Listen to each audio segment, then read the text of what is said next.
Tard is-Sibt filgħaxija fi stqarrija l-Partit Laburista qal li matul din il-ġimgħa spikkaw l-attakki fuq istituzzjonijiet rispettati f'pajjiżna, istituzzjonijiet li huma importanti ferm.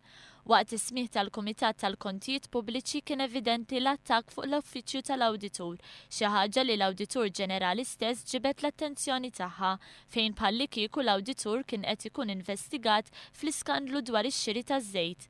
Matul il-ġurnata tas-Sibt kien hemm attakk ieħor din id-darba kontra l-Bord tal-Pulizija wara li dan l-istess bord ippreżenta rapport li fih kien elenkat in-nuqqasijiet li wettaq l-Ispettur Elton Taliana.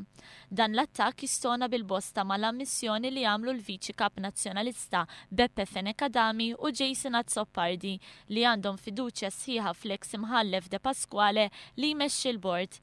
Il-Partit Laburista qal li jidher ċar li fejn il-Partit Nazzjonalista jkollu daru mal-ħajt jispiċċa sabiex iwettaq attakk kontra kulħadd, anke kontra istituzzjonijiet li huma importanti sabiex jassiguraw it-trasparenza u l-kontabilità.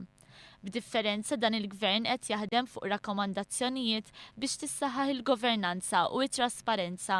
Jidher ċar li l-Partit Nazzjonalista għadu l-istess.